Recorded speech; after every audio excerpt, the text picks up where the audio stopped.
petite entreprise connaît pas la crise.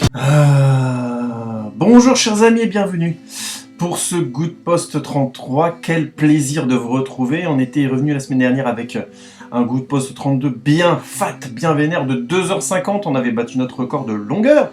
Et cette semaine on va y aller plus cool, plus court, plus ramassé, mais avec un film beaucoup plus polémique, beaucoup plus compliqué qui s'appelle In the Air. In the Air, qui est un film nazi, qui est un film américain de Jason Reitman, qui est sorti en 2009 sur les écrans en France le 27 janvier 2010, excusez-moi, et était sorti en décembre 2009 aux États-Unis et au Canada. Il est réalisé par Jason Reitman, on va en parler juste après. Je vais d'abord commencer par vous faire un petit menu du repas d'aujourd'hui, de ce que je vais vous faire déguster. Il y aura un petit côté fast-food par rapport à la semaine dernière où c'était vraiment le repas de famille, 3 heures à table. Là, on va être dans du plus ramassé, mais du bon fast-food. Hein. On n'est pas chez du Mac Gerbal, je vous rassure tout de suite.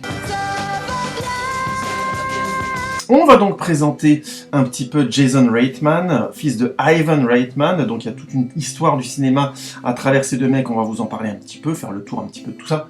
Très cool parce que je connais pas vraiment bien ni la filmographie d'Ivan Reitman ni celle de Jason Reitman. Je n'ai pas tout vu, mais c'est des mecs dont j'ai vu quelques films et je vais pouvoir vous en parler un petit peu. Vous allez voir un petit peu où on met les pieds. Ça parlera aussi un petit peu du sens du film d'aujourd'hui qui est très complexe. Dans la news, on va parler de la petite stratégie. Allez, c'est pas souvent qu'on fait ça, des petites stratégies de com que je vois régulièrement arriver et qui revient avec le Snyder Cut, le Justice League de Zack Snyder. Oui, j'en parle beaucoup parce que je l'attends plus ou moins, mais là on va commencer un petit peu à débunker le machin et à arrêter de jouer la petite groupie qui est à la culotte mouillée dès qu'on lui dit Snyder. Oui, c'est vrai parce que même si c'est un petit peu vulgaire ce que je viens de vous dire, j'ai donné cette impression-là. Il y a pas mal de gens qui m'ont fait des petits retours dessus en disant « Ouais, le Snyder Cut, machin, blablabla, Justice League, franchement, qu'est-ce que t'en attends, le film est déjà sorti et tout. » C'est vrai, vous avez raison, il est tout à fait possible qu'on soit face à un mauvais film, ou tout simplement un film déséquilibré, c'est-à-dire un film de Zack Snyder. Mais je reviendrai là-dessus après. Ah la vache, je comprends pas un mot de ce que vous racontez. Allez-y, excusez-moi, reprenez depuis le début, je vous écoute. On passera ensuite à l'analyse de In the Air, film qui, à mon avis, est non seulement polémique, mais avec un sens double. C'est un film que personnellement, j'analyse de manière positive, de mon bord politique, la gauche, l'extrême gauche, alors qu'en fait, on pourrait tout à fait en faire l'analyse inverse, et je pense que ça tiendrait la route. On va essayer de pas trop basculer dans le politique, on va essayer de se concentrer sur pourquoi le sens de ce film peut être pris un peu dans les deux sens. On parlera bien sûr du casting et tout ça, on parlera bien sûr de comment le film est réalisé un petit peu, même s'il n'y a pas de grandes envolées en termes de figure de style dans ce film, c'est pas le style de Jason Reitman, mais on y va, calmez-vous, posez vos flingues. Et dans la question est vite répondue, on fera une toute petite bluette aujourd'hui sur les questions qu'on m'a posées dernièrement en me disant mais pourquoi il n'y a pas de nouvel épisode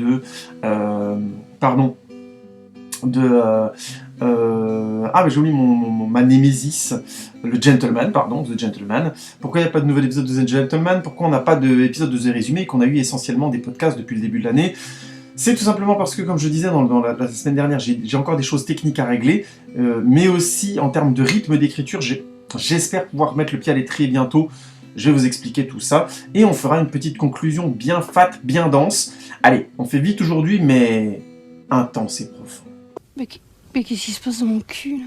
Alors, mais c'est qui? Mais c'est quoi Jason Reitman? Jason Reitman, c'est tout simplement le fils de Ivan Reitman. Ivan Reitman, c'est un réalisateur qui a d'origine tchèque, qui a fait son business aux États-Unis et notamment qui s'est fait connaître à partir du film de l'extrêmement célèbre SOS Fantôme, Ghostbusters, film qu'il a réalisé sur les scénarios des deux acteurs principaux, Dan Aykroyd et Harold Ramis. Harold Ramis, extraordinaire réalisateur, notamment du fabuleux Un jour sans fin, que je vous conseille de voir absolument, qui est un film connu, mais que j'apprécie encore beaucoup et que je trouve encore très très bien vieilli. Un jour ou l'autre, on fera un podcast sur Un jour sans fin.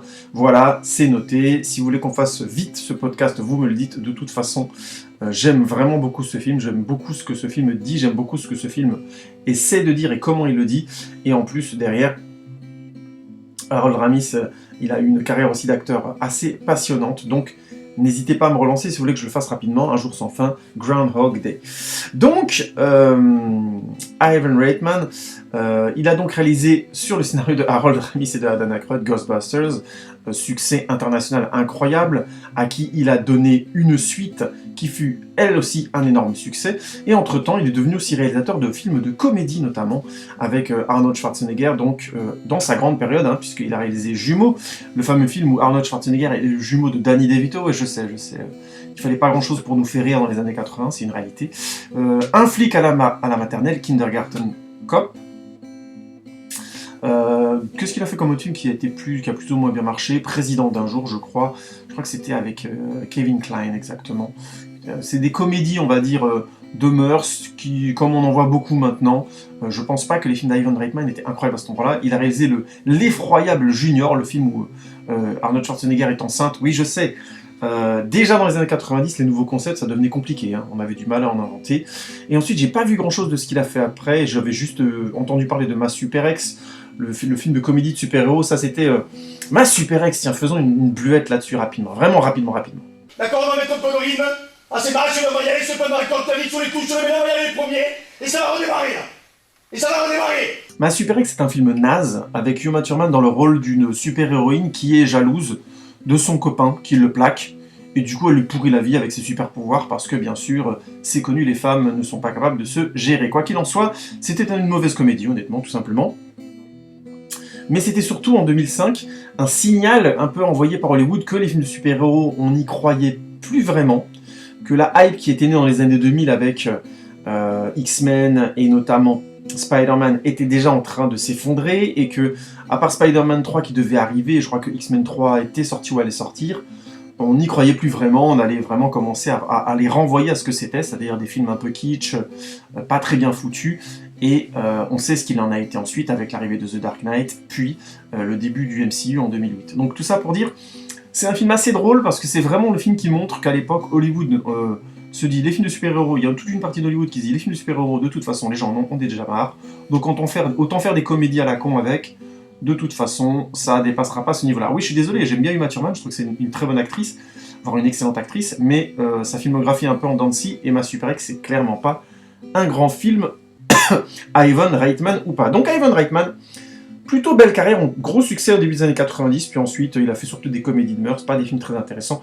et j'ai pas vu ses derniers films, il a été aussi producteur sur beaucoup de films, notamment il réalisait un film avec Arnold Schwarzenegger et en parallèle produisait un film avec Sylvester Stallone, notamment Arrêtez ou même on va titrer. Si vous n'avez jamais vu Stop or My Mom Will Shot, vous allez halluciner. C'est pas un nanar, mais on est vraiment dans ce que Hollywood pouvait faire de plus risible, mine de rien. Même si le film a ses moments, bref.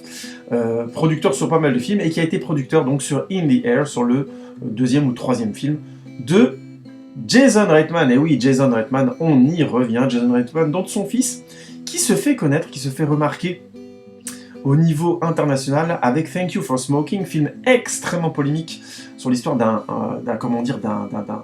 avocat qui défend tout simplement le droit de fumer en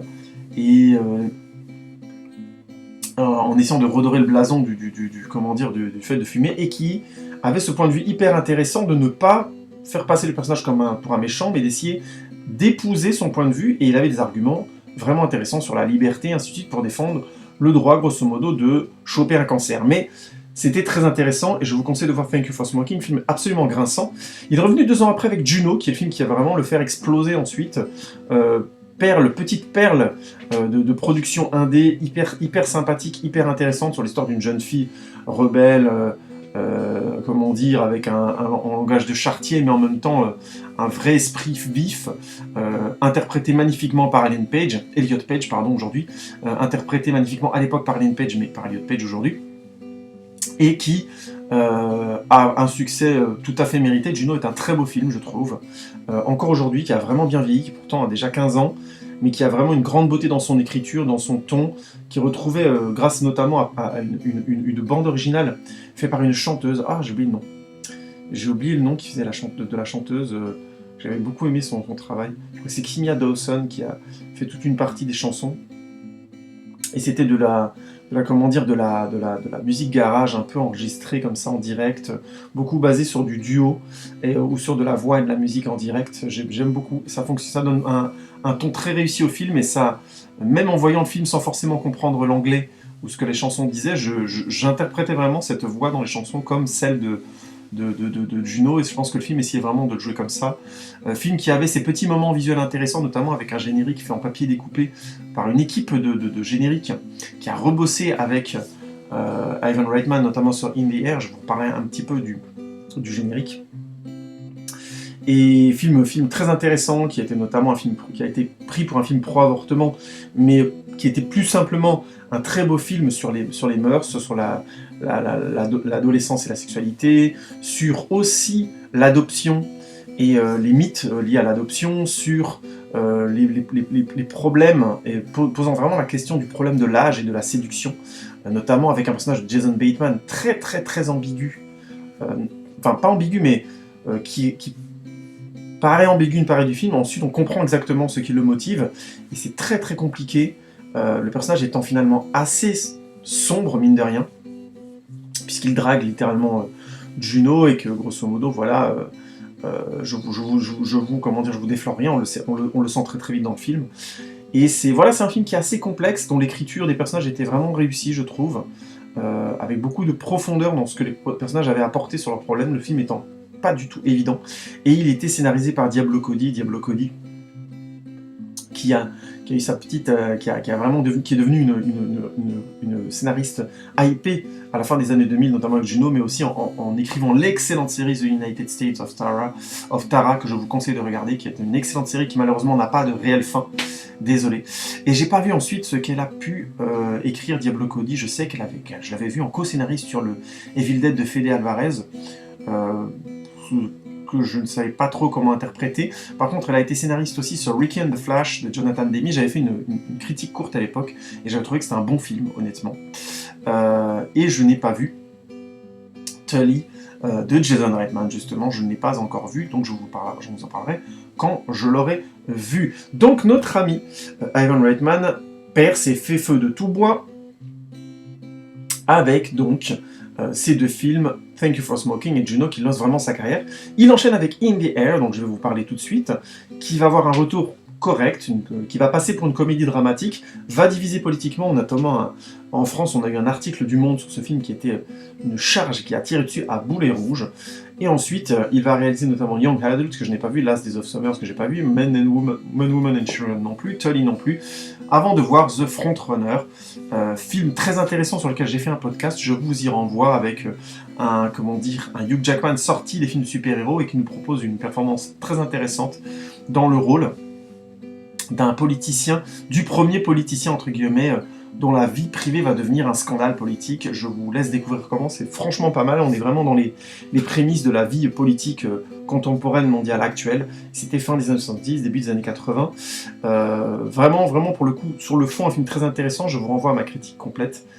Et d'ailleurs, en parlant du Jackman, petite parenthèse, j'ai vu un autre film avec lui dernièrement qui s'appelle Bad Education, qui est tiré de faits réels et qui est aussi très intéressant. Je ferai peut-être un podcast dessus, je sais pas encore. On va se laisser le temps, mais possible que je le fasse dessus. Film très intéressant sur l'histoire d'un proviseur et de sa secrétaire qui ont détourné des fonds de leur lycée, mais de manière hallucinante. C'est un film franchement assez intéressant. Je sais pas, j'hésite encore. Si vous voulez que je fasse un podcast dessus, n'hésitez pas à me le dire dans les commentaires. J'obéirai bien sûr, tel le laquais que je suis.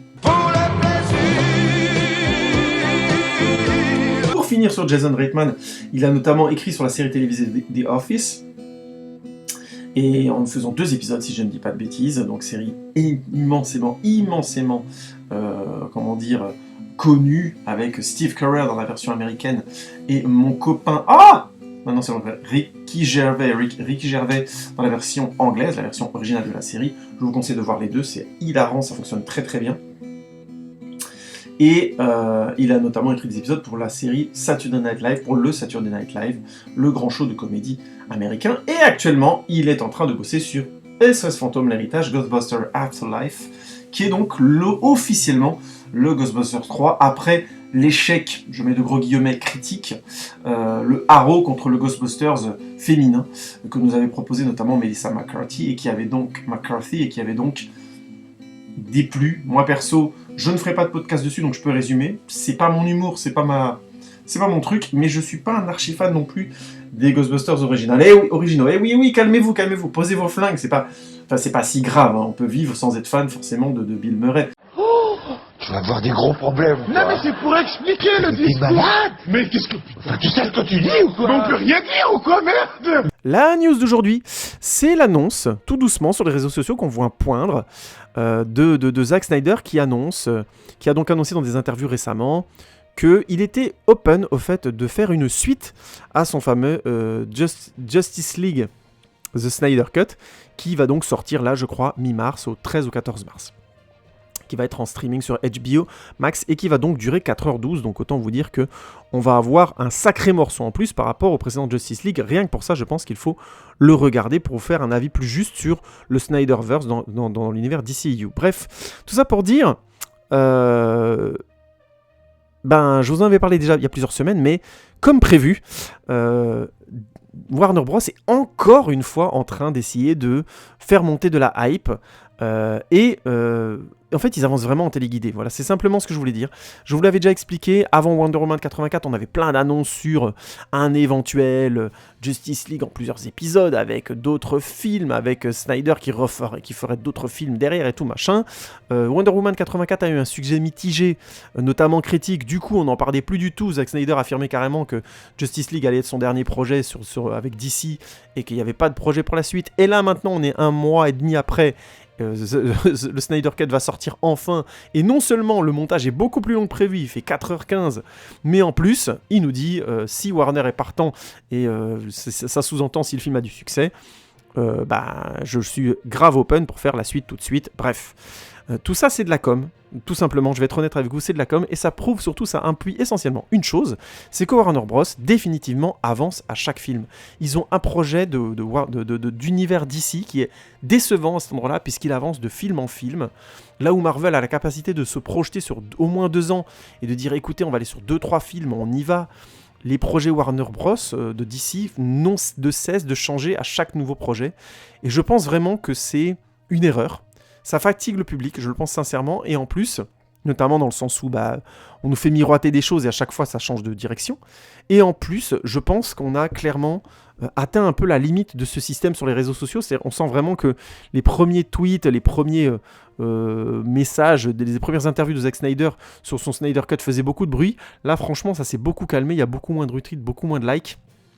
Et on sent vraiment que la hype est en train de tomber, notamment parce que tout simplement, il y a aussi eu un travail fait par les critiques YouTube, les critiques papier aussi de journalistes, qui commencent à parler des films de Zack Snyder et qui rappellent à juste titre, je vous renvoie à mes critiques podcast de tout l'univers DCU, qu'il y a chaque fois eu un problème. J'aime beaucoup Man of Steel, mais je veux pas rentrer dans les détails, il y a un gros souci au milieu du film. J'aime beaucoup Batman vs Superman, que ce soit la version qui est sortie au cinéma ou la version Director's Cut, mais dans les deux cas, il y a de vrais gros problèmes de sens, de vrais gros problèmes de scénar. Des vrais moments où le film a des coquilles assez massives. Je vous expliquerai pas comment, allez écouter le podcast, mais grosso modo, ça se résume à pourquoi le père meurt dans Man of Steel alors que clairement, c'est pas vraisemblable. Et dans Batman vs Superman, pourquoi Superman à un moment donné arrête pas Batman une bonne fois pour lui dire « Écoute, j'ai un problème avec Lex Luthor, aide-moi » alors que ça pourrait être vraiment réglé en une phrase. Non, c'est parce qu'il fallait qu'il se bastonne et que c'était le climax du film. Ouais. Je vous renvoie à ma critique de Batman vs Superman qui, au demeurant, est un film que j'aime énormément et que je défends bec et ongle. Mais il y a à chaque fois de vrais soucis, ou de séquences, ou de sens, ou de scénario. Il y a au moins un gros problème dans chacun des films que Snyder a réalisés pour le DCEU. Donc, est-ce que je pense qu'on va avoir au moins un gros problème dans le Justice League dans sa propre version ? Oui, je le pense. Est-ce que pour autant, on va pas kiffer à mort les ralentis, le gigantisme de la mise en scène et le côté absolument ubermensch, délirant, tragédie grecque que Zack Snyder aime mettre dans cet univers de super-héros, avec un côté peinture baroque live ? Moi si, moi je vais kiffer grave, je le sais déjà. Donc oui, cette com, moi je pense qu'il faut bien la mesurer. Warner Bros ferait bien d'imiter Marvel et de surfer sur de la hype au lieu d'essayer de tout le temps la devancer. Vraiment, Marvel a tendance à appuyer sur les projets qui marchent, sur les projets qui marchent moins bien. Captain Marvel, ça avait bien marché au niveau critique, il y a un petit côté MeToo, ils ont surfé dessus. Ant-Man 2, ça a moins bien marché, les critiques étaient un peu plus mitigées. Ils n'ont pas arrosé les réseaux sociaux avec des conneries avec. Vous voyez ce que je veux dire? Mais je pense que c'est important d'avoir ce recul-là stratégique, et je trouve franchement que Warner Bros, à cet endroit-là, ils se trompent de lièvre, ils font vraiment monter à chaque fois la sauce. Comme si c'était le renouveau, alors que je pense qu'ils ont tout intérêt à faire profil bas, à sortir des bons films et à laisser la hype faire le travail elle-même. Les réseaux sociaux, les gens qui vraiment vivent quelque part de cette forme de hype. Bref, vous avez compris un petit peu mon point de vue, mais ça me faisait halluciner de revoir encore, avant la sortie d'un gros projet DC Warner Bros, le fameux coup du « si vous aimez, vous en aurez plus ». Ça va, hein. On n'est pas non plus, on n'est pas dans un boucaquet, les gars. Oui, je sais, je viens de dire un truc assez sale. Et les enfants qui écoutez, là, vous allez pas vérifier ce que c'est que ce truc. J'ai pas dit ce que je viens de dire. Non, moi je crois qu'il faut que vous arrêtiez d'essayer de dire des trucs. Sauf fatigue déjà, puis pour les autres, vous vous rendez pas compte de ce que c'est. Ryan Bingham est un spécialiste très particulier puisque son travail est de voyager au travers tous les États-Unis, régulièrement, toute l'année quasiment, et d'aller s'occuper de licenciements économiques. C'est-à-dire que c'est le monsieur qu'on envoie pour vous dire, vous êtes viré, c'est comme ça, voilà la petite fiche qui vous donnera toutes les informations sur comment gérer votre licenciement. Merci, ne vous prenez pas la porte dans la gueule en sortant. Ryan Bingham a une certaine fierté de son métier et il estime que c'est un métier qu'il faut savoir faire avec tact, compréhension, mais il faut en même temps réussir à faire accepter, c'est la base, le pire jour de la vie de bien des gens, acceptant en quelque sorte d'être un marchand de cauchemars. C'est à ce moment-là que son chef, Craig Gregory, lui présente Nathalie qui a une toute nouvelle idée, ce serait de gérer ses licenciements en vidéoconférence à distance. Bien sûr, Ryan s'y oppose puisque Ryan a une petite fantaisie à lui, il espère avoir voyagé le plus longtemps dans les avions, et s'il arrive à un certain niveau de miles, il sera le 7e homme au monde à avoir voyagé autant en avion, avoir fait une aussi longue distance au monde. Et au-delà de ça, il est fier de son petit mode de vie, d'aller d'hôtel en hôtel, de serviettes préconsumées et jetables en serviettes préconsumées et jetables, jusque dans des hôpitaux, dans les coins les plus reculés des États-Unis. Il connaît les gens dans les hôtels, les meilleurs plans, où aller se coucher, où aller prendre un jacuzzi ou une bonne bouffe. Et voilà que, dans la même période, il rencontre Alex Goran, femme avec qui ils ont tous les points communs, ils ont le même type de travail, le même type de voyage, et décident donc d'avoir une relation ensemble, après une séduction, ma foi, plutôt efficace, et Ryan commence à accrocher à Alex plus qu'il ne l'aurait cru, lui qui a toujours choisi de vivre sans bagage, qui voit très peu ses deux sœurs, et qui a toujours été assez fuyant sur l'idée même de s'attacher, d'avoir des enfants, d'avoir la moindre famille.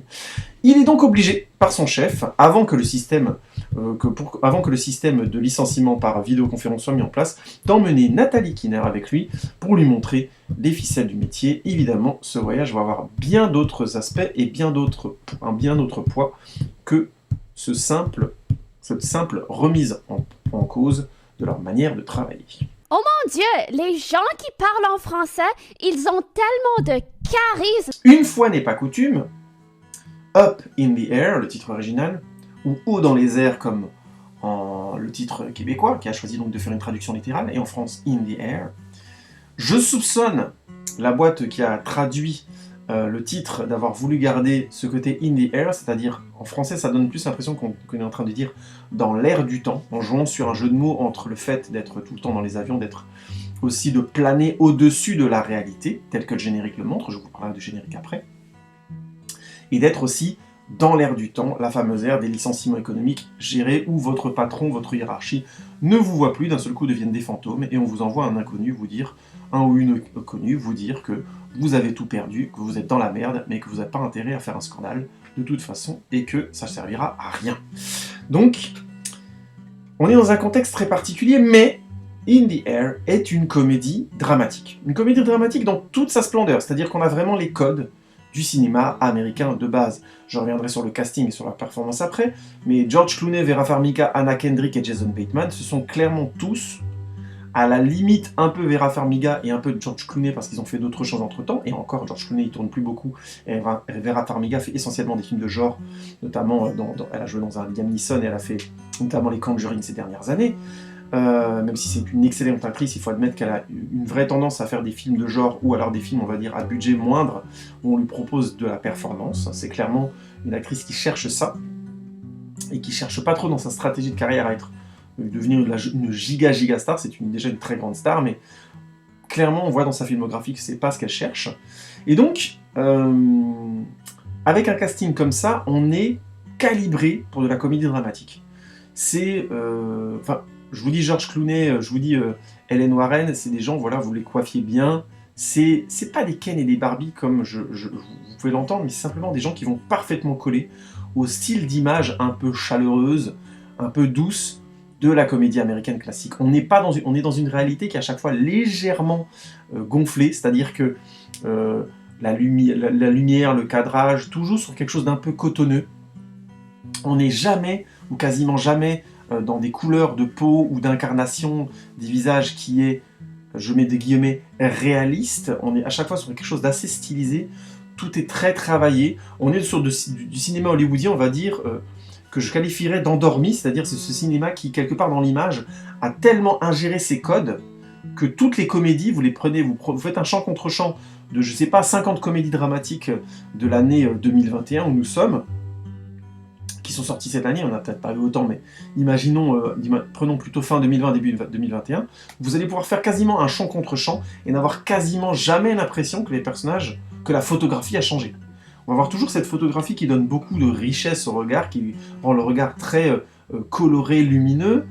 Ces visages qui sont souvent lissés par le maquillage et qui ont ce côté très, comment dire, chaleureux, doux et séduisant parce qu'on leur enlève des imperfections. On les rend aussi, quand je dis Ken et Barbie, c'est ça, c'est on soigne leur brushing. C'est le côté sortir du lit qui a l'air de tout sauf d'un sortir du lit. Hein. Vous voyez ce genre de cliché, ben, c'est exactement ça. Donc visuellement, In the Air n'a pas eu, je pense, dans les images qu'on a pu en tirer, les images qu'on a pu en montrer, une autre identité par rapport au grand public français, je pense, et aux États-Unis aussi, il me semble, qu'une comédie dramatique lambda, dans un contexte lambda, c'est-à-dire, voilà, il gère des licenciements, il aurait pu vendre des apparts un peu partout, ça aurait pu ne pas être déterminant. En tout cas, si on s'arrête à la photographie du film, ce que le personnage fait aurait pu ne pas être déterminant. Je dis ça parce que je vais parler de In the Air avec beaucoup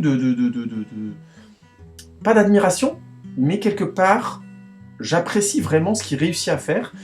Mais si on m'entend et qu'on se dit « Ah, mais ça a l'air d'être un film assez singulier, machin, blablabla », oui, il l'est, mais pas visuellement. Visuellement, il n'y a que son générique qui se décale. Le reste du film est une comédie dramatique, dans son rythme, dans sa construction, qui est absolument lambda. La seule étincelle visuelle donc qu'on a dans le film est son générique, qui a été confié à une boîte externe, qui est celle qui avait fait le générique de Juno. Je vous conseille de le regarder, il est certainement sur YouTube.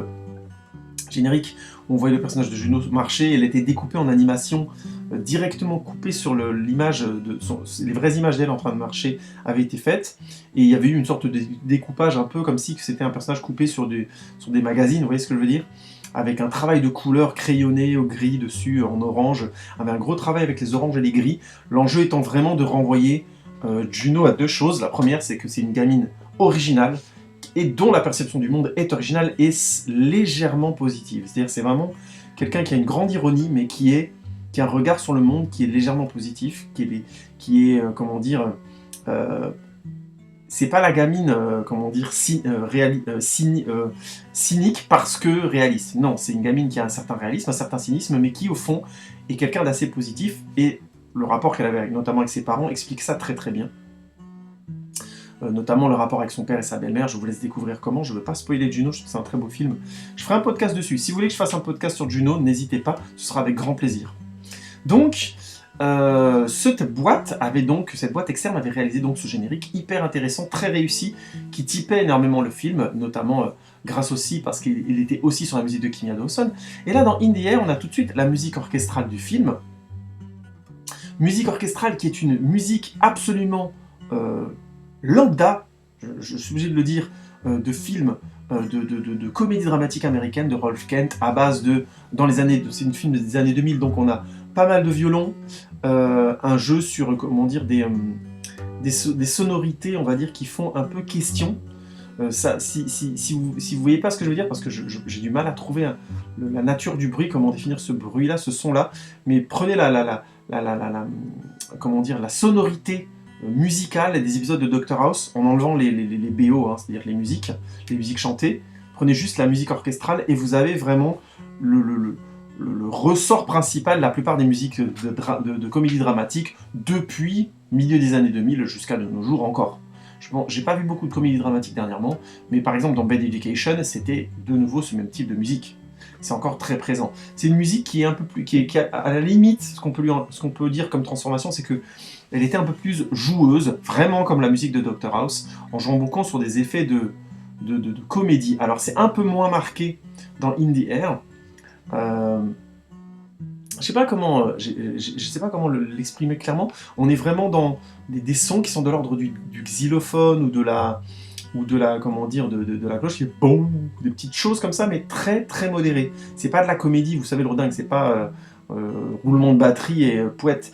C'est vraiment inclus dans la musique et ça donne un type de musique qui glisse. D'ailleurs, à l'époque, on critiquait beaucoup cette musique en disant que c'était une musique qui était là pour couvrir l'absence de liaison du film. Certains films ayant eu de la musique quasiment 95% du temps pour faire avancer l'histoire, pour qu'on ait la sensation, si ce n'est visuelle, donc visuellement qui ne fonctionnait pas, mais donc auditivement parlant, sans s'en rendre compte, qu'on avance dans la narration grâce à la musique, et c'était souvent des musiques comme ça.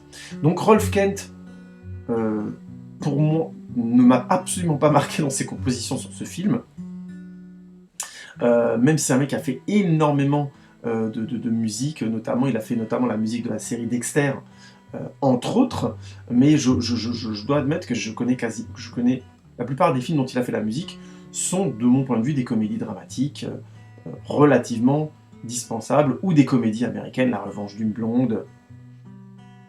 Voilà, donc Vampire Academy, vous voyez ce que je veux dire, on est vraiment dans de la production, ce qu'on a appelé du media venture, c'est-à-dire la musique qui noie le film dans sa sauce pour faire avancer le film absolument. Mais ça ne veut pas dire que le job est mal fait, au contraire, je trouve que c'est une musique qui fonctionne pas sur In the Air, parce que In the Air essaie de mentir sur sa nature, mais je reviendrai là-dessus, en tout cas c'est mon point de vue, je reviendrai là-dessus après. Attendez, suspense. Ooh, that's a bingo! Le générique de In the Air, oui, excusez-moi, j'ai eu un petit souci technique sur le micro. C'est réglé, j'espère que normalement la qualité du son devrait...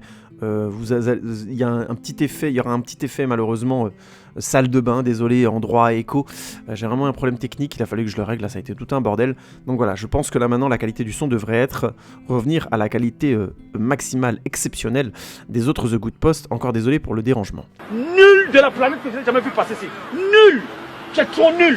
Tactiquement, techniquement. Le générique de In the Air donc, est la seule audace visuelle réelle du film, puisqu'il s'agit d'un montage sur des cartes postales, le film rentrant complètement dans la subjectivité du personnage de Ryan, qui voyage, donc qui voit le monde par-dessus, sans arrêt, les États-Unis.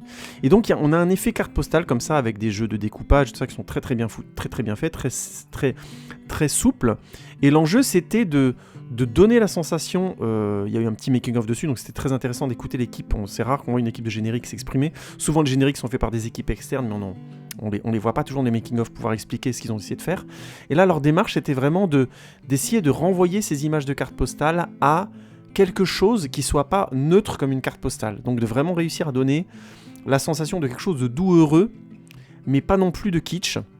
Et je trouve que c'est assez réussi, et en même temps, ça exprime de manière très rapide et efficace, je crois que le générique dure une petite minute 30, à peine plus, à peine moins, je suis plus certain, le fait que le personnage de Ryan survole les choses, survole la vie en général, et a une vue cliché des choses, mine de rien. Alors c'est plus compliqué que ça, et je reviendrai là-dessus après, notamment quand on va parler notamment du scénario, mais je tenais vraiment à insister là-dessus. C'est la seule audace du film, et elle est très douce, on la voit à peine. Le reste du film étant dans sa mise en scène et dans sa photographie, une comédie dramatique des années 2000. Alors vous allez me dire, bordel, un mec qui parle trop, pourquoi tu veux nous faire regarder ce machin ? Ça suffit. Ça suffit. Et je ne donnerai aucune explication. autrement que celle que j'écrirais moi-même.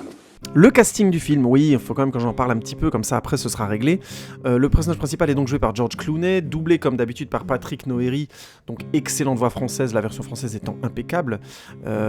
Donc notre ami George Clooney, qui joue donc ce personnage, Ryan Bingham, est excellent dans le rôle, il est juste excellent. Parce que je trouve vraiment que choisir George Clooney, le séducteur à l'époque, vraiment le mec, le beau mec, qui a cette capacité de séduction, cette capacité de charisme en douceur, pour le mettre dans le rôle d'un gars qui gère des licenciements de masse, je trouve ça absolument brillant, et c'est d'une perversion en termes de manipulation de la part de Jason Reitman qui est excellent.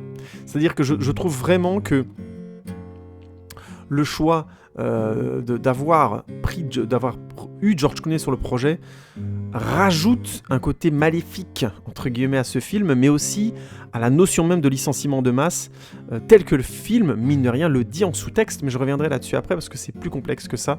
Donc déjà, l'acteur est impliqué, il est très bon dans le rôle de ce mec qui, je vais l'expliquer dans la partie scénario, est clairement un... Oui, je vais spoiler en plus, hein, je l'ai certainement mis sur la vidéo, mais je vais spoiler salement. Qui est vraiment un cliché de monstre contemporain, et qu'on arrive complètement à oublier au moins une grosse partie du film, heureusement pas dans sa conclusion, et je reviendrai là-dessus, c'est pour ça que je suis pas d'accord avec l'article du Monde dont je vous parlais avant, mais j'y reviendrai après. Mais en même temps, c'est un personnage absolument compréhensible, l'acteur est vraiment à fond et premier degré dessus. Bref, c'est un choix de casting et une interprétation de très très grande qualité, c'est une très grande partie de la réussite de ce film vient de là. On a ensuite Vera Farmiga qui joue donc le rôle d'Alex Goran, cette femme avec qui Ryan a une aventure et qui petit à petit devient plus pour lui notamment, et tu sens qu'entre elle et lui il peut vraiment y avoir quelque chose. Et qui est excellente dans le rôle, tout en séduction, tout en femme assumée, libre, extrêmement forte à l'écran, enfin impeccable de A à Z. On a ensuite Anna Kendrick qui joue le rôle de Natalie Kinner, cette jeune femme que Ryan doit emmener pour former, qui est très bien je trouve dans le rôle, vraiment, globalement joue très bien la femme un peu naïve pour le coup, qui veut révolutionner le milieu entre guillemets du licenciement économique sans avoir vraiment pris conscience de l'humain derrière tout ça, qui est un petit peu dans ses tableaux Excel et tout, et le personnage de Ryan lui dit clairement de suite, et c'est très intéressant parce que évidemment ils vont se renvoyer la balle, ils vont pas être d'accord l'un avec l'autre. Ryan l'emmenant en voyage, un peu en mode merde, c'est mon dernier voyage, elle vient m'emmerder, donc vous avez compris un petit peu la tendance, et leur couple entre guillemets avec Nathalie fonctionne plutôt bien, à la nuance près d'une séquence où grosso modo elle doit se mettre à pleurer vraiment de manière bruyante, vous voyez, genre et il est obligé de la séduire. Et elle est aussi mauvaise que ce que je viens de faire. Donc c'est un moment que j'ai trouvé très malaisant, dans le sens vraiment, ne faites pas jouer ça à Anna Kendrick, elle sait pas le jouer, ou alors je sais pas si c'est la mise en scène, bref, j'ai trouvé que ça n'allait pas du tout. Mais pas du tout, je trouve cette séquence malaisante dans le mauvais sens du terme. Sinon tout le reste du film elle est vraiment très bien. Et on a Jason Bateman dans le rôle du chef de Ryan Bingham, et Jason Bateman est vraiment un acteur que je trouve assez passionnant parce que, mine de rien, il arrive à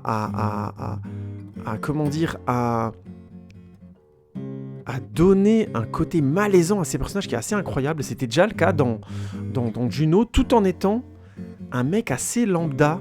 Je trouve que quelque part c'est assez étonnant comme il arrive à être Monsieur Tout le Monde, le monstre, quelque part. Si un jour Jason Bateman fait un film devient un tueur en série dans un film, je pense franchement que ça va marcher grave. J'y croirais tout de suite. C'est quand même bien fait. Oh là là là là. Allez, remballe tout ça, Rémi, c'était écœurant à la fin. Et on a aussi plusieurs guests de qualité dans ce film. J.K. Simmons qui joue un petit rôle, le rôle de Bob. Sam Elliott qui joue le rôle du pilote Maynard Finch, qui est très intéressant aussi. Danny McBride qui est vraiment très bien dans le rôle du copain de la sœur, du futur mari de la sœur de Ryan, hein, donc de George Clooney.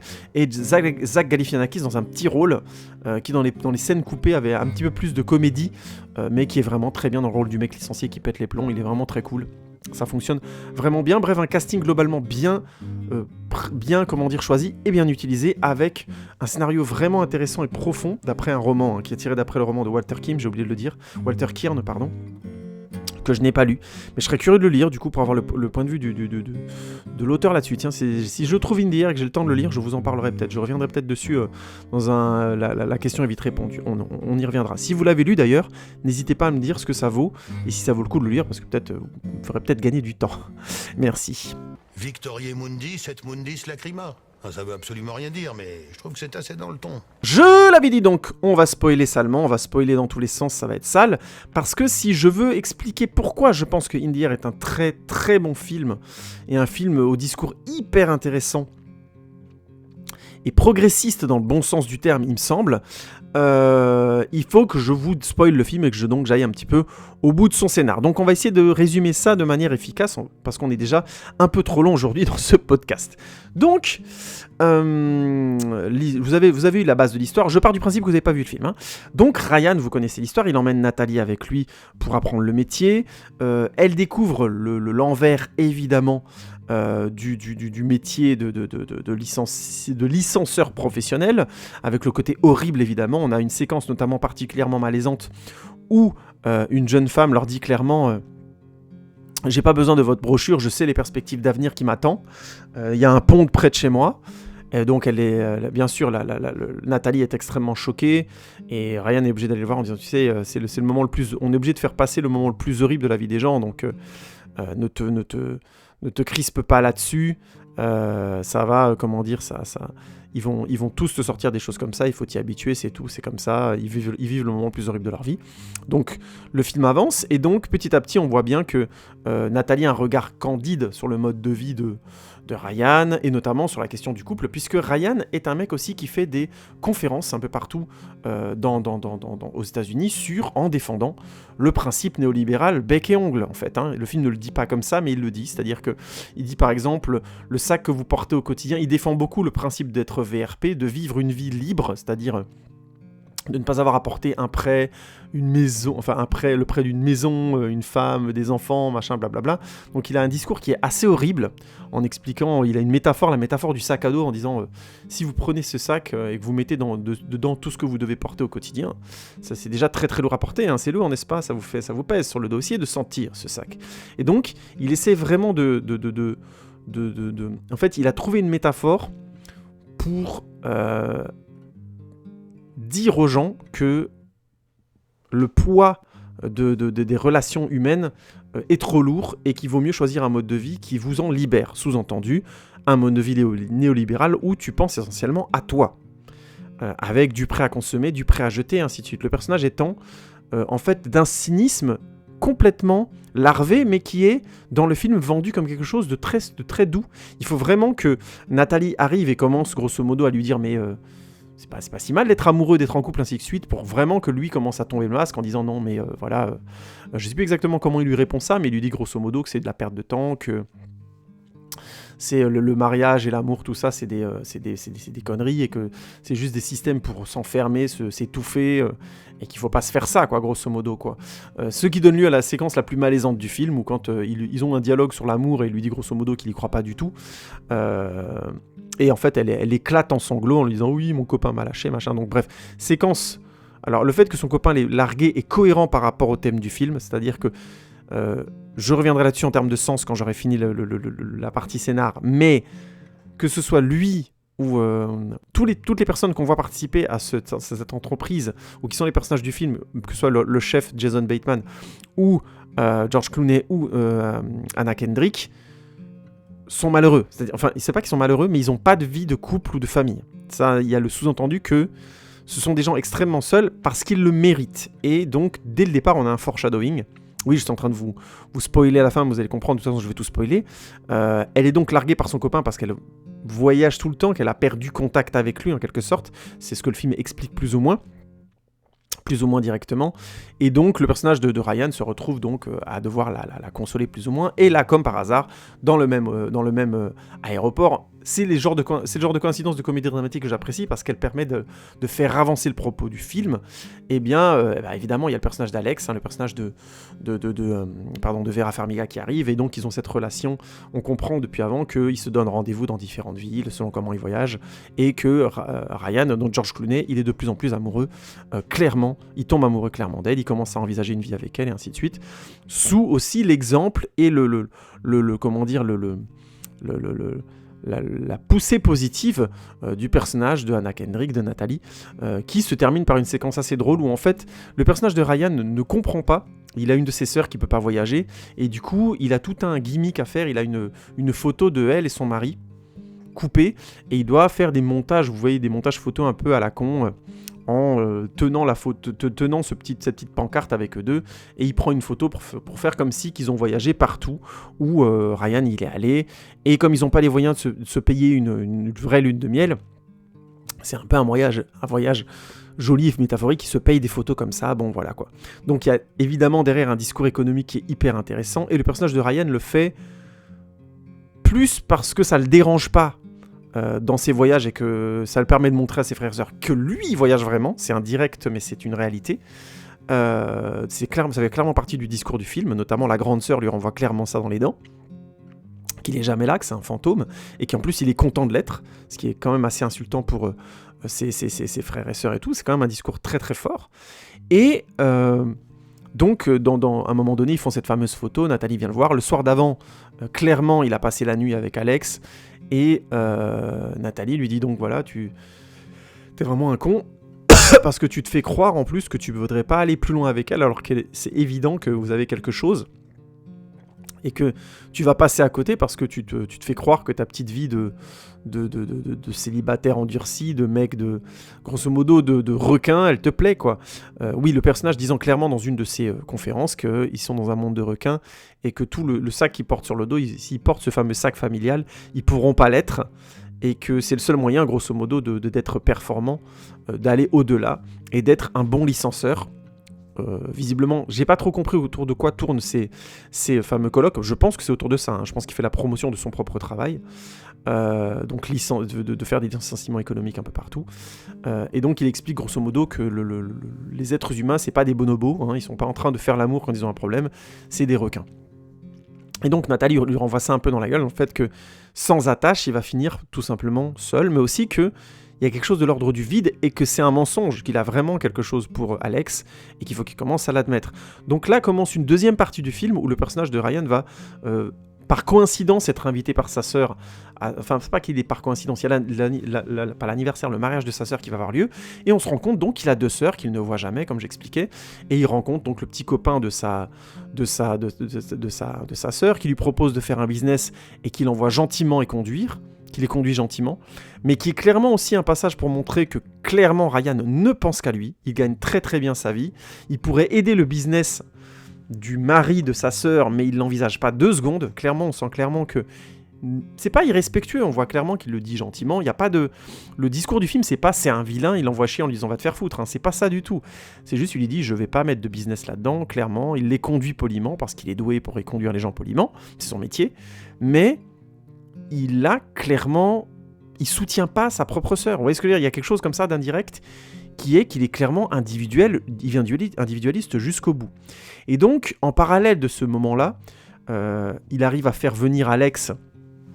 Il invite Alex à au mariage de sa sœur. Elle vient, et ils commencent vraiment à avoir une romance ensemble, puisqu'il l'emmène sur comme sa sœur se marie proche de l'endroit où il a grandi, il l'emmène là où il a été à l'école, il lui montre un peu des photos, lui il était champion de lutte, je crois, ou de volley, je sais plus, de baseball, écoutez, je sais plus, non, de basket, pardon, il était champion de basket, il lui montre là où il a embrassé pour la première fois une fille, et ils s'embrassent tous les deux à cet endroit-là, c'est très romantique, c'est un moment du film que je trouve très beau et très réussi, et...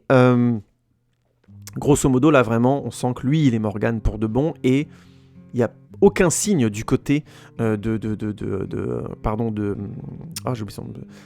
Alex, que, a priori, elle est plutôt d'accord, puisqu'elle vient carrément au mariage rencontrer la famille de Ryan et tout ça, donc il y a vraiment...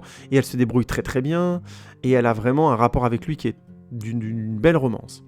Et donc, le voyage se termine il rentre donc alors à la fameuse entreprise, donc lui il peut plus voyager, il commence à contacter Alex en lui disant grosso modo que il va plus pouvoir voyager, qu'il faut qu'il la tienne au courant quand elle est dans le coin. Pour l'instant il reste un peu là-dessus, et donc Nathalie commence à mettre en place le fameux licenciement par visioconférence en faisant du test, en formant son équipe et tout. Et un jour, Ryan revient, je crois, du mariage de sa sœur, où grosso modo le copain de sa sœur a eu un gros doute, donc sa grande sœur l'envoie lui parler au soi-disant futur mari de sa sœur, de sa petite sœur, et il arrive plus ou moins à lui faire changer d'avis en lui disant que voilà, au final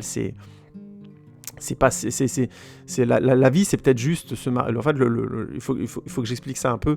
Le copain de sa sœur dit grosso modo, mais ça me terrifie parce qu'on se marie, on est heureux, on a des enfants, on paye la maison, on vit pour nos enfants et puis on meurt, quoi. Et ça lui fait peur, cette simplicité, ce côté cru de la vie lui fait peur. Et là, Ryan, grosso modo, le retourne parce que lui-même commence à prendre conscience de l'importance de ce relationnel en lui disant, mais oui, c'est ça, mais c'est pas si mal finalement.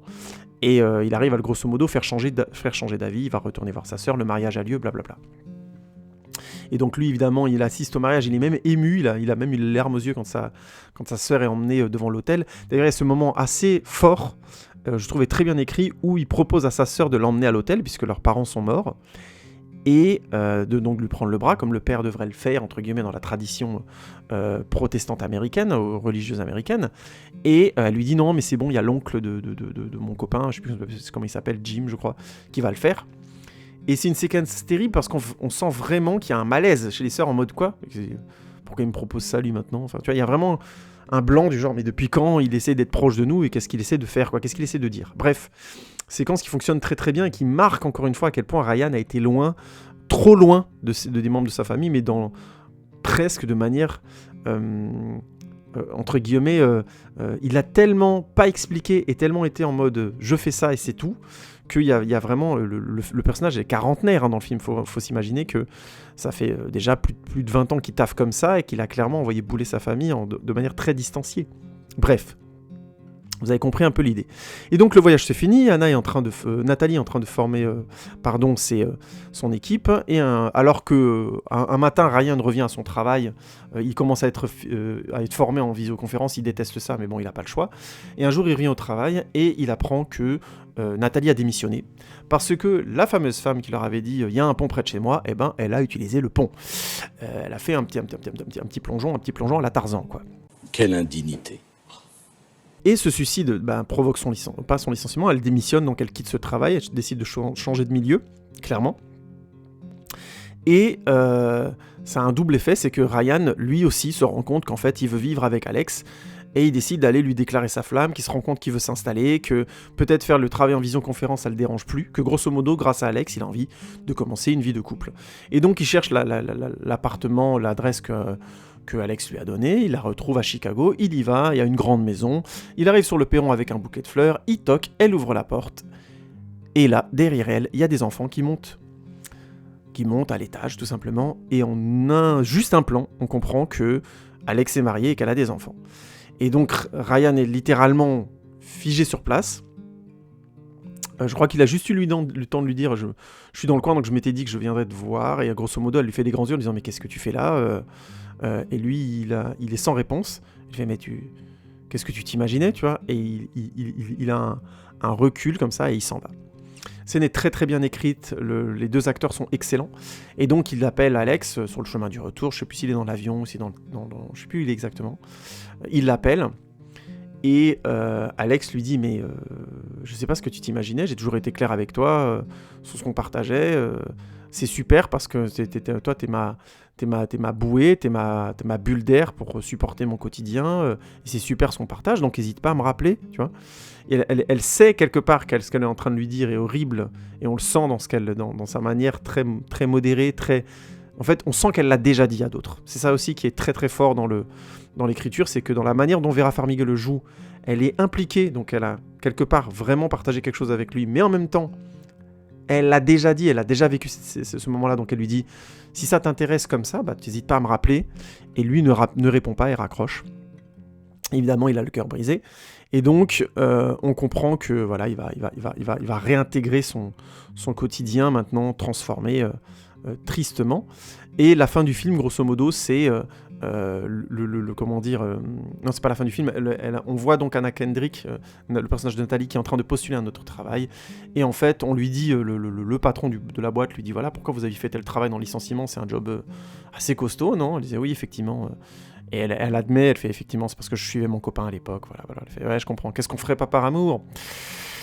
Sur ce point-là, je sais pas si je vous embaucherai, mais franchement, la lettre que m'a donnée votre ancien partenaire, il me dit que grosso modo, et donc on lit la lettre, la lettre dit grosso modo, le personnage de Ryan dit qu'il est spécialiste en licenciement, donc il y connaît rien en embauche, il a jamais fait ça, mais que selon lui, ne pas embaucher Nathalie serait une erreur, la pire erreur qu'il pourrait faire. Et donc le patron décide de lui faire confiance et l'embauche, et on voit que vraiment Nathalie est émue, elle pleure pas mais elle est très émue, et qu'elle va avoir ce job. Et le dernier plan du film, c'est donc Ryan qui arrive, qui est supposé recommencer, puisque Nathalie a démissionné, que la personne s'est suicidée, et que donc ça a foutu la merde, et que leur chef joué par Jason Bateman est sous les emmerdes. Maintenant il doit bien vérifier qu'il n'y a pas eu de problème, que pendant le licenciement ils n'ont pas dit de conneries. Il décide donc de mettre à plat ce problème, de mettre sur pause et donc de recommencer les voyages. Ce qui fait que Ryan se retrouve à l'aéroport, il est supposé partir. Et le dernier plan du film, c'est qu'il regarde le panneau avec toutes les destinations et il laisse sa valise dans l'aéroport et il s'en va et c'est la fin du film. Donc voilà, vous avez tout à fait compris où je veux en venir. Non? Eh ben j'y viens. Oui, c'est beau, c'est beau. Je n'adhère pas au discours qui disent que In the Air est un film néolibéral, notamment parce qu'on voit le personnage le personnage de George Clooney est charmeur, vend le principe de vivre comme un requin et le néolibéralisme comme une évidence, et arrive à faire passer à plusieurs personnages dans le film un licenciement pour quelque chose de positif ou une transformation, notamment dans une scène hyper étrange et ambivalente, où il arrive à convaincre le personnage de J.K. Simmons de grosso modo de retourner vers sa première passion, la cuisine, qu'il avait laissé tomber pour un job où on le payait mieux, blablabla, dont il est licencié là. Et en fait, j'adhère pas à ce discours parce qu'il y a deux choses. Alors, j'ai oublié d'en parler, ça c'est dommage, avant, mais il y a des passages du film où on voit des gens clairement parler de leur licenciement, ou comme si qu'ils répondaient à Ryan pendant leur licenciement en disant « Mais qu'est-ce que je vais faire ? Vous vous rendez pas compte ? C'est ma vie qui se part en couille, là, j'ai tout perdu, là, qu'est-ce qui se passe ?» Donc vraiment, les choses que des gens peuvent dire tout à fait naturellement, parce qu'on a plusieurs passages dans le film où on voit les gens péter les plombs dans des licenciements, ce qui est tout à fait normal. Et j'ai même envie de dire que c'est logique dans une situation pareille.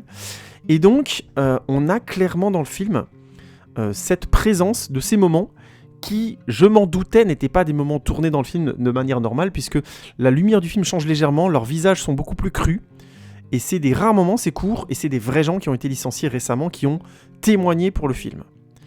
En fait, Jason Reitman l'explique bien dans les commentaires du film. Ils avaient commencé à tourner le film tel qu'on le voit, et ils se sont retrouvés au moment où le tournage a eu lieu dans une grande vague de licenciements dans tout le pays, ce qui fait que, qui était un contre-coup notamment de la crise des subprimes en 2008, et ce qui fait en 2007-2008, et ce qui fait que tout simplement il s'est retrouvé à pouvoir filmer ses témoignages. Il l'a fait et il l'a introduit dans le film. Et ce qui est très fort, c'est que je pense qu'on sent tout à fait c'est monté de telle manière à ce qu'on croit que c'est qu'il parle le personnage de George Clooney, et en même temps on sait que ça fait pas exactement partie du film et que c'est pas exactement dans la nature photographique du film. Et ça, je trouve que c'est très très bien, c'est très subtil mais ça fonctionne très bien.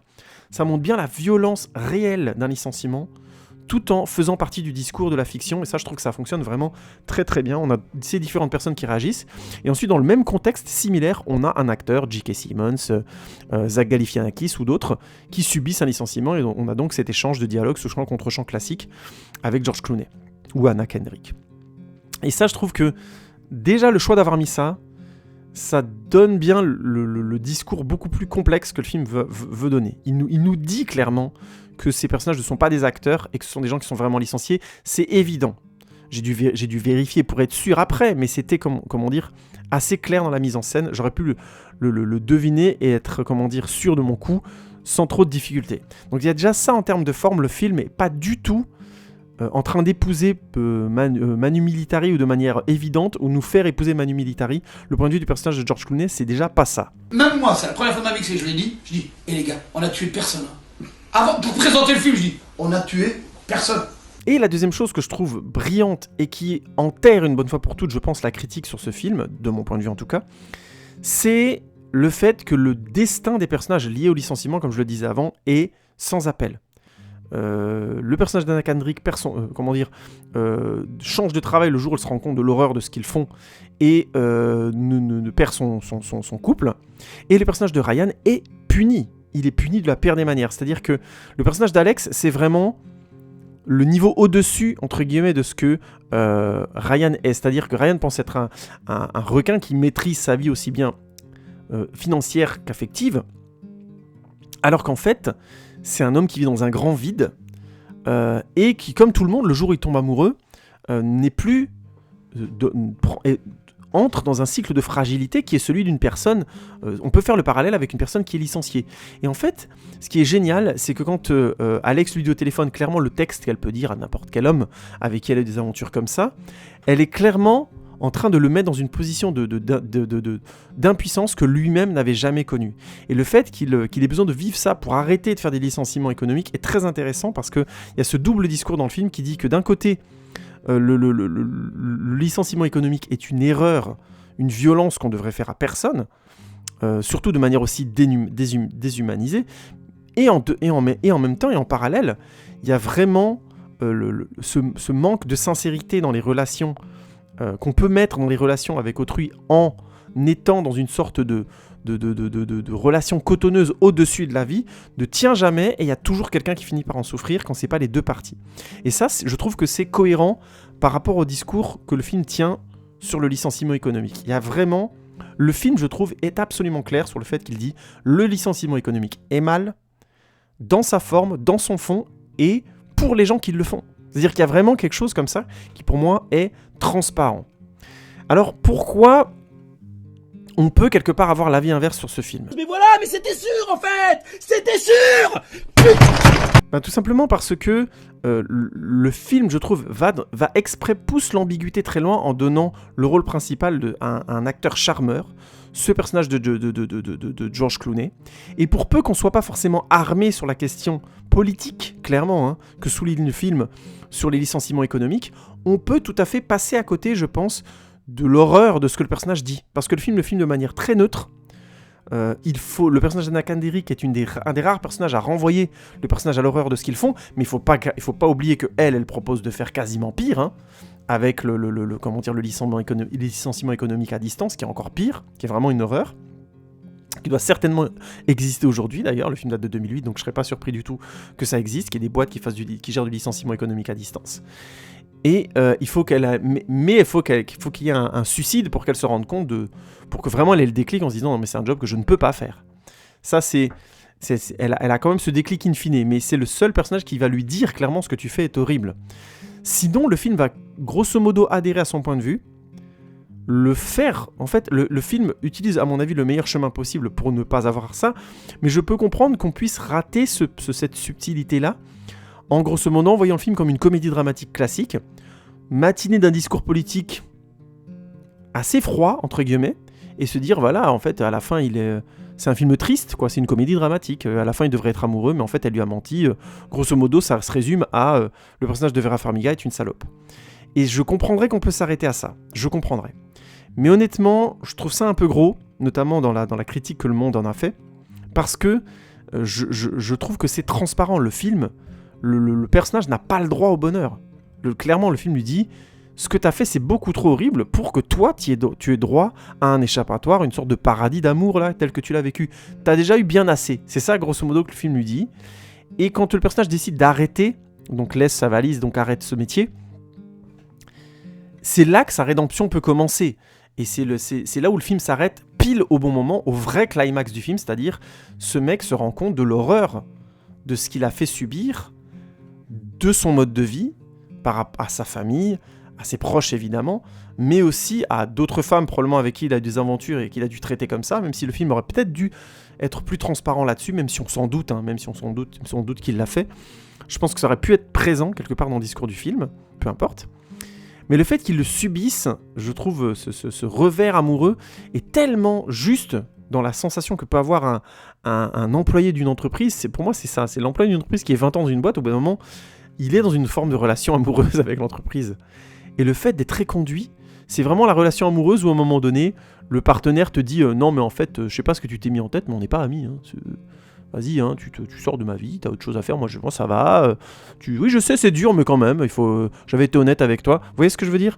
Et je trouve vraiment ce double discours extrêmement juste, c'est pour ça que j'ai du mal à adhérer au fait qu'on attaque ce film en disant c'est un chancre du néolibéralisme, on voit le personnage de George Clooney nous vendre le libéralisme comme ça à froid, à la fin du film, ouais on essaie de nous faire passer ça en mode non mais en fait c'était juste une comédie dramatique, c'est triste, hein, ce qu'il vit quand même c'est triste pour lui. Je suis pas d'accord, je trouve que le discours du film, tout comme dans Thank You for Smoking, va bien au-delà, et aussi dans Juno aussi. Ça va bien au-delà que simplement, dans Juno on a beaucoup parlé du film comme un film pro-avortement, c'est plus compliqué que ça. Il y a ça dans le discours du film, mais c'est plus compliqué que ça vraiment. Sur les relations amoureuses et notamment sur ce que le personnage de Paulie Bleeker, je sais plus l'acteur qui le joue, j'aime beaucoup Michael Cera, sur ce que le personnage de Michael Cera et ce personnage de Juno vivent ensemble, c'est beaucoup plus compliqué que de simplement être un discours pro-avortement. Et la relation notamment qu'elle a avec l'adulte, le futur papa soi-disant de la famille adoptive de son enfant, est aussi beaucoup plus profond que simplement il la drague parce que c'est un pédophile. Oui, il y a de ça, mais c'est plus compliqué. Je vous laisse découvrir, c'est un film qui est vraiment complexe sur le fond. Bref, et je trouve que réduire In the Air à un discours néolibéral simpliste, c'est vraiment passer à côté d'un sacré film, je trouve, d'un sacré coup de poing dans la gueule, concernant un des mécanismes les plus horribles du néolibéralisme actuel, c'est-à-dire le licenciement de masse. Moi je pense que la question elle est vite répondue. Alors, soit tu me suis, soit tu vas demander de l'argent de poche à ta grand-mère pour aller au resto. La question est vite répondue cette semaine, c'est rapide, mais plusieurs personnes sont revenues vers moi en me disant mais pourquoi on n'a pas de The Résumé, pourquoi The Gentleman ne revient pas? Calmez-vous tous, je suis absolument d'accord, j'ai vachement envie de les faire, j'ai beaucoup envie de tourner, mais j'essaie aussi de faire progresser mon efficacité, donc les The Résumés qui étaient beaucoup improvisés. Il faut savoir, je vais être très honnête avec vous, que le dernier The Résumé que j'ai fait notamment sur les veuves, je l'ai trouvé moyen, j'ai improvisé beaucoup les vannes, et j'ai fait les 3 premiers épisodes franchement tranquilles en improvisant beaucoup, il y avait beaucoup de rythme, et j'ai trouvé que sur les veuves, j'avais beaucoup plus de mal, peut-être aussi parce que peut-être que je devrais faire des résumés essentiellement sur quand je fais des comparaisons de films, j'en sais rien, il faut que je réfléchisse à ça. Mais je trouvais que c'était très rythmé, et là, le The Résumé sur les veuves, je trouvais que c'était un peu plus laborieux. Il y a déjà ça, donc ça m'a donné je me suis dit, et si j'écrivais un peu plus les The Résumés, voir un peu ce que ça peut donner, vous me direz ce que vous en pensez sur les prochains qui arrivent, notamment le prochain The Résumé sera sur Wonder Woman 84, donc j'espère que ça vous plaira, on en reparlera au moment venu. Et en parallèle de ça, de la qualité que j'aimerais augmenter dans mes vidéos avec images aussi, il y a eu aussi le fait que, comme je le disais dans un précédent, la question est vite répondue.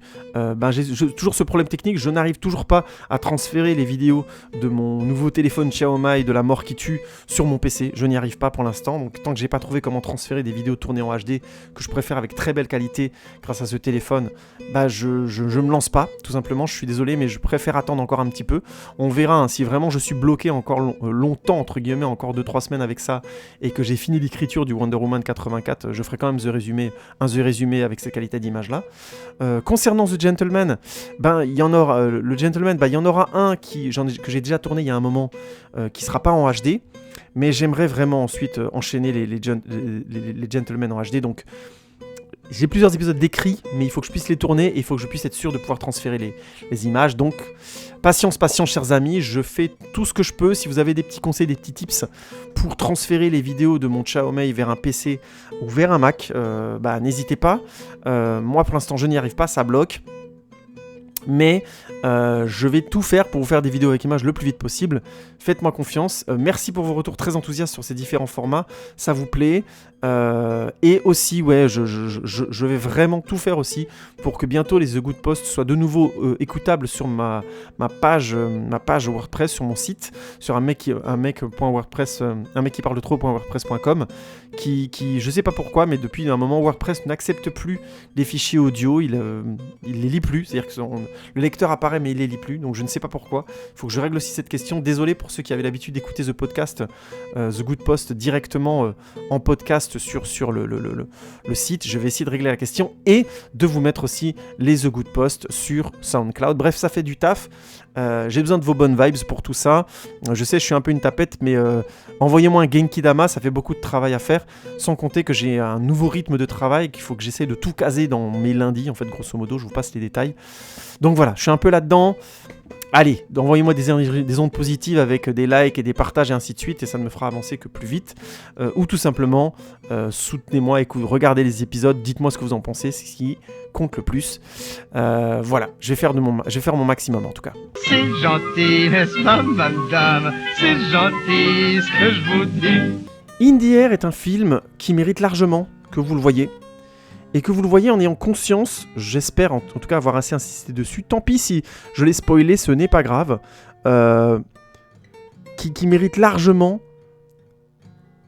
que vous le regardiez vraiment avec cette conscience que politiquement parlant, il y a un discours qui est extrêmement intéressant, critique, acerbe, sur le côté séduisant du néolibéralisme, le côté vie pour soi, égocentrisme, hyper-individualisation, requin, plein de pognon, voyage, blablabla, qui, petit arbre qui cache une forêt d'horreur inhumaine, les licenciements de masse, le détachement de bases extrêmement importantes comme la famille, les amis, la construction de relations avec les autres, qu'elles soient amoureuses ou amicales, mais qu'elles soient tenues dans le temps et qu'elles